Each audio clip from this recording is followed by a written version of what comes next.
گزشتہ آیات میں ہم نے ایک مضمون پڑھا تھا، اللہ تعالیٰ نے ایک سبق، ایک اصول اور ایک قاعدہ بیان کر کے اس پر دو مثالیں دی تھی کہ اگر مسلمان صبر اور تقوی والے ہوں گے، ایمان اور صبر تقوی کامل ہوگا تو بدر کا جیسا ماحول ہوگا کہ اللہ کی مدد بھی آئے گی، نصرت بھی آئے گی، اللہ فتح بھی دیں گے، بغیر اسباب کے دیں گے۔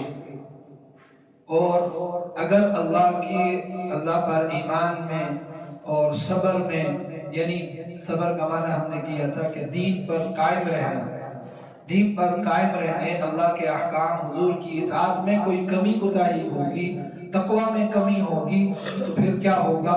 وہ معاملات ہوں گے جیسا کہ عہد میں ہوئے تھے، یعنی اللہ کی طرف سے مدد اور نصرت کا اٹھ جانا، اور بظاہر کم از کم نقصان، دنیاوی نقصان کا ہونا، پھر اس کا یقینی اور لازمی ہے۔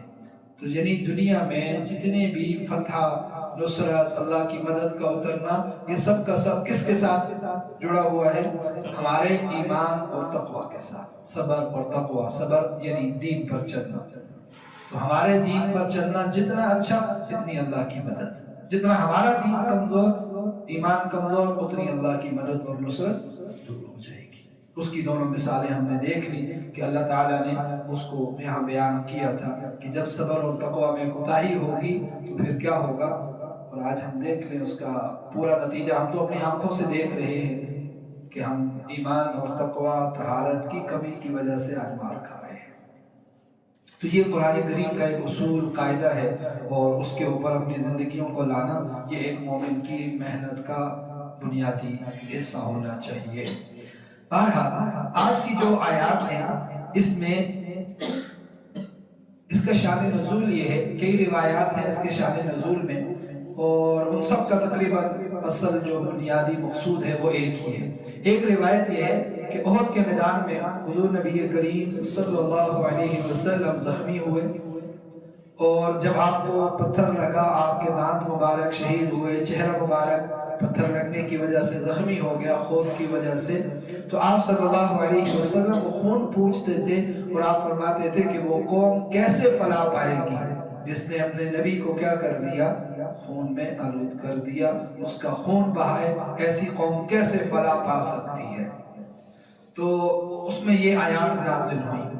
اور دوسری روایت یہ ہے کہ حضور نبی کریم صلی اللہ علیہ وسلم نے احد میں ہی حضرت حمزہ کی جب لاش دیکھی تھی کہ ان کے ناک، کان وہ کاٹے گئے، آپ کے جسم مبارک کو، پیٹ کو چاک کیا گیا، تو آپ نے فرمایا تھا کہ ان کے ساتھ جس نے بھی یہ کیا ہے، جن لوگوں نے، میں اس ایک کے بدلے میں ان کے 10 لوگوں کا یہ معاملہ کروں گا۔ انہوں نے ایک کی ہے تو ہم ان کے کتنے کریں گے؟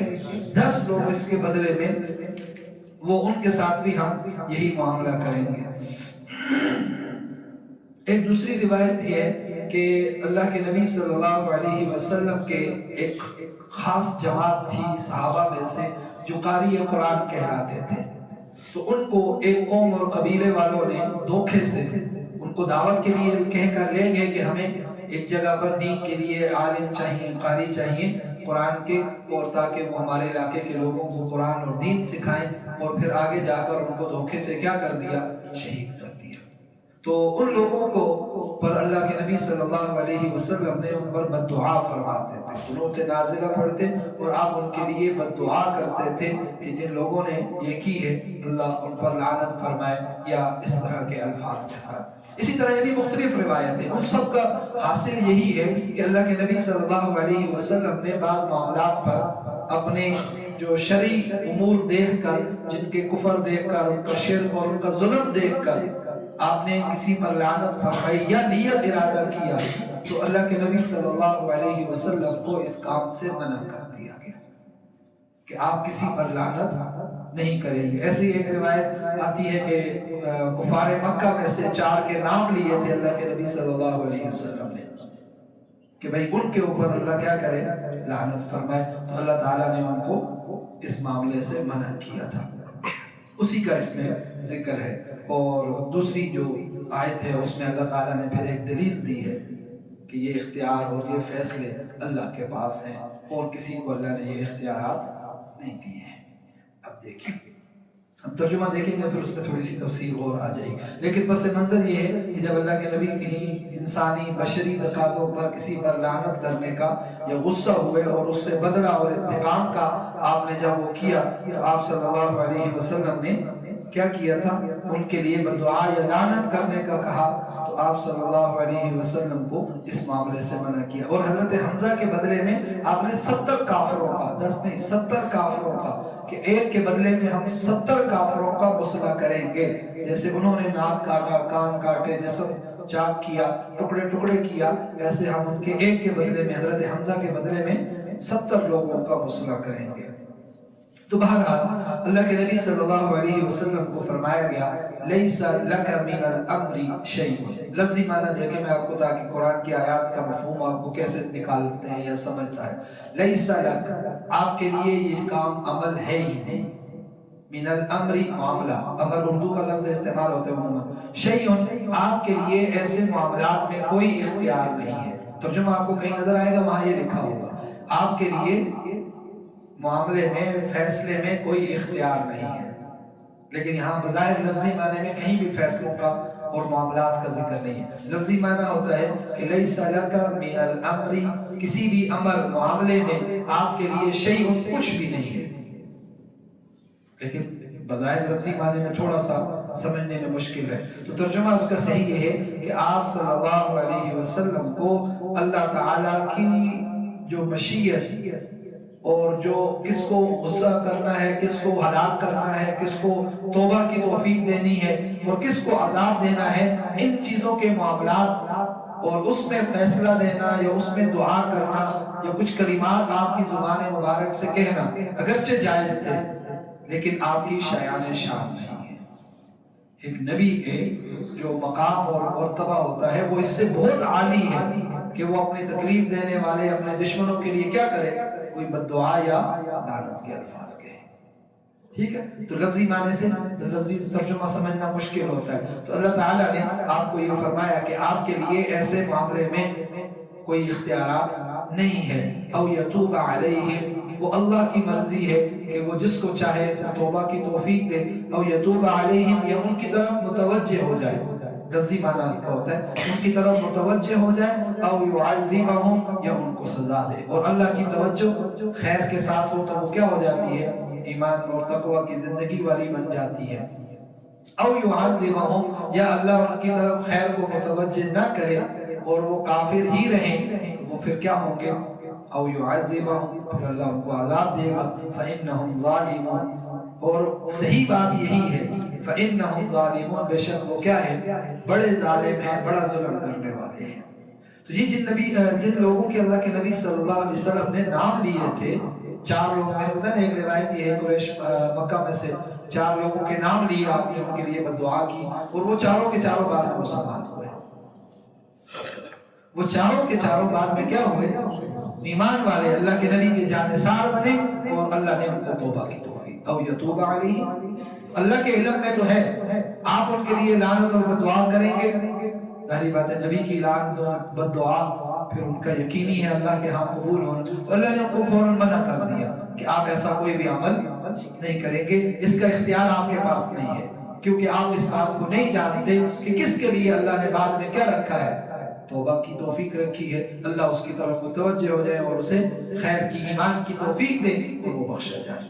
او یعذبہم، یا اللہ کے علم میں ہے کہ وہ کافر رہیں گے، کون کافر رہے گا، اور پھر اللہ کے عذاب میں مبتلا ہوگا۔ تو کسی کے معاملے میں ایسے کہنے کا اختیار نہیں ہے۔ اس میں صاف سی بات ہے، قرآن کی آیات میں سے وہ مسئلہ ہمارا آسان لفظوں میں سمجھنا آسان ہے، اللہ کے نبی اللہ کے حکم کے بغیر کسی بھی معاملے میں اختیار نہیں رکھتے تھے۔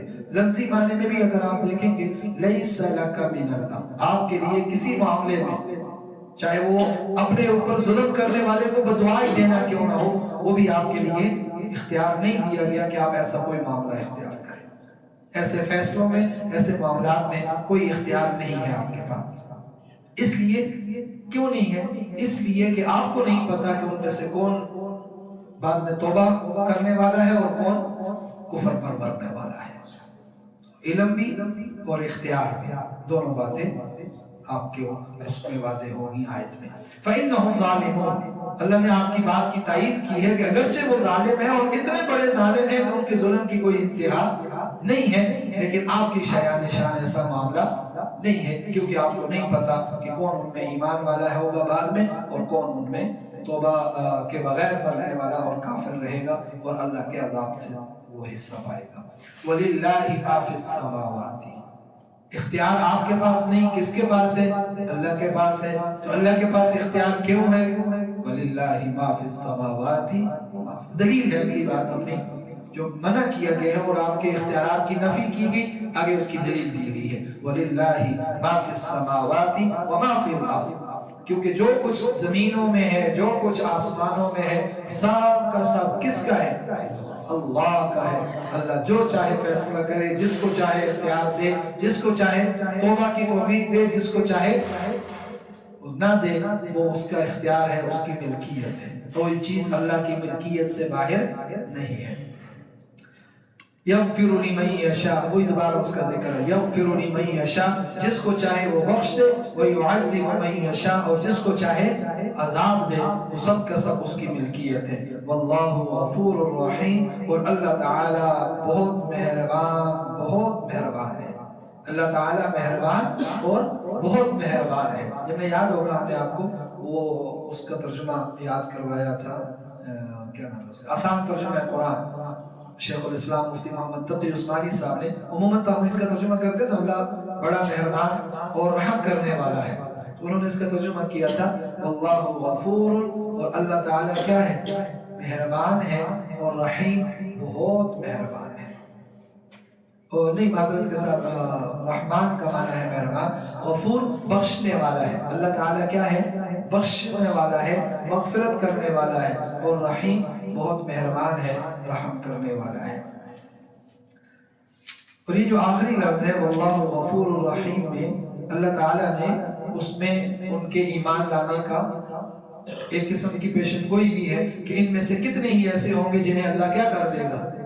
ایمان لانے کی وجہ سے بخش دے گا, اور پھر ان پر رحم ہوگا, اور وہ آپ کے دوست اور ساتھیوں میں سے اور اسلام کے جانثار بن جائیں گے. ٹھیک ہے, یہ آج کا ہمارا مختصر سا درس تھا, تاکہ ہم لوگ اصل جو معاملہ ہے اور وہ بات ہے, میں نے وہ 3 دفعہ اسی لیے دہرائی ہے. عموماً ہم لوگ ایسی چیزوں میں پڑھتے ہیں جو ہمارے اختیارات کی بھی نہیں ہے, ایسے معاملات میں گفتگو کرتے ہیں جو ہمارے علم عمل کی سطح سے بہت اوپر ہوتی ہیں, اور ہر بندہ اس میں بولنے کو اپنا حق سمجھتا ہے, اور اس پاداش میں, اس جرم میں وہ اپنے ایمان میں خرابی پیدا کر لیتا ہے. اس لیے ہر مسلمان کو قرآن کریم کے آیات کو سننا, سمجھنا اور اس پر عمل کرنا یہ کافی ہے. مثال کے طور پر اللہ کے نبی صلی اللہ علیہ وسلم کے پاس کیا کچھ تھا, یہ میں اور آپ اندازہ نہیں لگا سکتے. کچھ چیزیں اللہ نے ان کو ایسی عطا کی ہیں, ان کا اظہار بھی نہیں کیا, ان کا علم بھی نہیں دیا.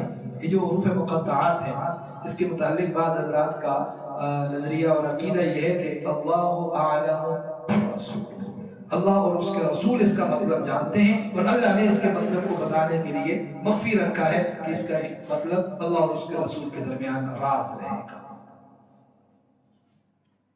تو اللہ کے نبی کے پاس کتنا علم ہے یہ ہمیں معلوم, تو ہم آپ کے علم کے متعلق گفتگو کرنے کا بھی حق نہیں رکھتے ہیں.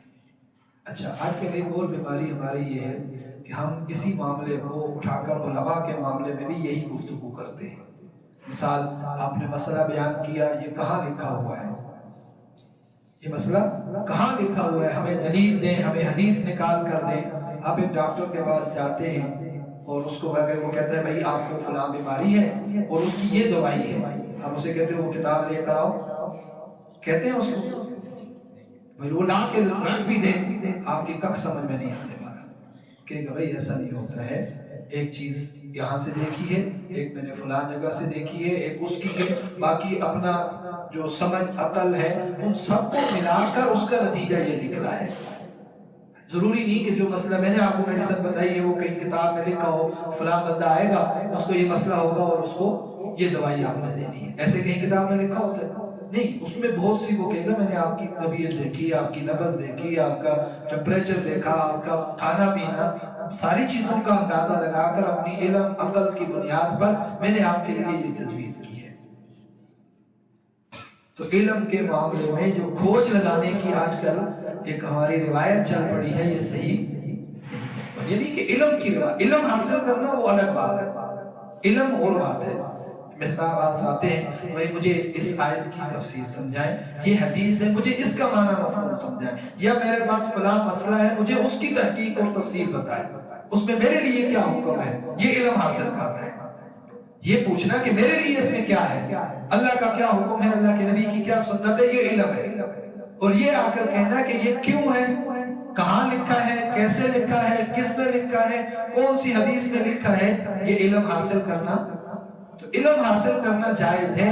علم پر جرح اور تعدیل کرنے کے لیے آپ کو اس کا اسپیشلسٹ بننا وہ لازم اور ضروری ہے، ٹھیک ہے؟ تو اس لیے اللہ کے نبی کی اختیارات کے متعلق بات کرنا، اللہ کے نبی کے علم پر گفتگو کرنا، آپ کا علم غیب، غیب کیا ہوتا ہے یہ آج اس میں معاملے میں اس لیے اس کو تھوڑے سے محتاط الفاظ میں بیان کر رہا ہوں۔ علم غیب وہ چیز جو آپ کو نظر نہیں آ رہی، اس کا معلوم ہونا۔ مجھے پتا ہے پیچھے آپ کے بندہ کھڑا ہے، اس کے ہاتھ میں گن ہے، مجھے تو نظر آ رہا ہے، آپ کے لیے وہ کیا ہے، غیب ہے۔ میں نے آپ کو بتایا، آپ کو پولیس صاحب کے پاس علم غیب ہے، اللہ نے ان کو دکھایا، وہ آپ کو بتا دیا، اب میں نے دیکھا ہوا ہے، اگر آپ کو نہیں پتہ یہ بات، تو محتاط بات یہی ہے۔ حضور نبی کریم صلی اللہ علیہ وسلم کی قرآن نے بھی اسی کو ذکر کیا ہے، وَمَا يَنطِقُ عَنِ الْهَوَىٰ إِنْ هُوَ إِلَّا وَحْيٌ يُوحَىٰ۔ حضور کا ایک ایک حرف، ایک ایک لفظ وہ اللہ کی طرف سے وحی ہوتا ہے، وہ آپ بولتے ہیں۔ اب علم غیب کیا ہو؟ آپ کے لیے غیب ہے، میرے لیے غیب ہے، بالکل غیب ہے، لیکن حضور کے لیے غیب کیوں اللہ نے آپ کو بتا دیا۔ اسی طرح اختیارات کی بات ہے، اللہ نے وہ خود آپ صلی اللہ علیہ وسلم نے بارہا اس کا ذکر کیا ہے کہ میں ایک اللہ کا بندہ ہوں، اور اللہ تعالیٰ نے اس بندگی والی صفت کو بڑا نمایاں کیا ہے، سبحان الذی اسری بعبدہ۔ آپ کو پتہ ہے کسی آدمی کا آسمانوں پہ چڑھ جانا اور اللہ کو بالکل اتنے قریب ہو جانا، اس سے بڑی کوئی اعزاز کی بات ہے؟ وہ بندہ جو اللہ کے نام کی دعوت دے رہا ہے، اس اللہ کی طرف بلا رہا ہے، اور اسے ایک اعزاز یہ ملے کہ اسے اس رب کی اتنی قربت مل جائے کہ آج تک کسی ہستی کو، انسان کو میسر نہیں ہوئی، اور اس کو جب تعبیر کیا گیا ہے تو بعبدہ کے لفظ سے ذکر کیا ہے۔ اس سے معلوم ہوا کہ اتنا بڑا اعزاز وہ اس لفظ سے بیان کرنے کا مطلب یہی تھا کہ یہ لفظ اس اعزاز کے برابر ہے، وہ لفظ یہ لفظ اس اعزاز کا معنی اٹھانے کے قابل ہے۔ وہ جو آپ کو ملا اعزاز، وہ اس لفظ سے تعبیر کر کے آپ کی عبدیت کو کمال دیا گیا کہ عبدیت میں کمال ہو سکتا ہے، اور اتنا ہو سکتا ہے کہ وہ اپنے رب کا اتنا قرب بھی پالے، تب بھی وہ بندہ ہی رہتا ہے، اور وہ بندے کی بندیت میں، عبدیت میں کمال کی دلیلوں میں سے ایک ہے۔ ٹھیک ہے انشاءاللہ۔ تو اس لیے ان بحثوں کو، ان ابحاث کو علمی حلقوں تک چھوڑا جائے۔ سب سے زیادہ فساد تبھی بنا ہے جب ہم نے علمی باتیں عامیوں میں کی ہیں۔ علم عامیوں میں آیا ہے، عامی وہ لوگ جو عوام، عام لوگوں میں، جب علم کو اٹھا کر عام لوگوں میں رکھا گیا اور وہ ان کی برداشت سے اور ان کی سمجھ عقل سے باہر تھا، تو پھر کیا ہوا؟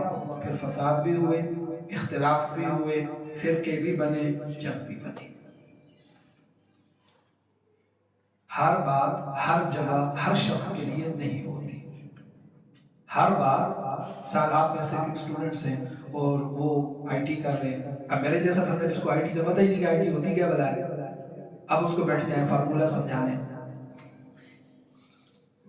کہیں گے بھائی اپنا کام کرو، اس کو جو کام ہے اس کو وہ کرنے دو، جو آپ غلط جگہ اپنا مسئلہ بیان کر رہے ہیں، اپنا علم آپ غلط جگہ استعمال کر رہے ہیں، اس کا آئی ٹی سے لنک ہی نہیں ہے، یا وہ چاہتا ہی نہیں ہے میرا لنک ہو، وہ کسی اور اس میں ہے، آپ اس کو اس میں کھینچیں گے تو وہ کیا ہوگا؟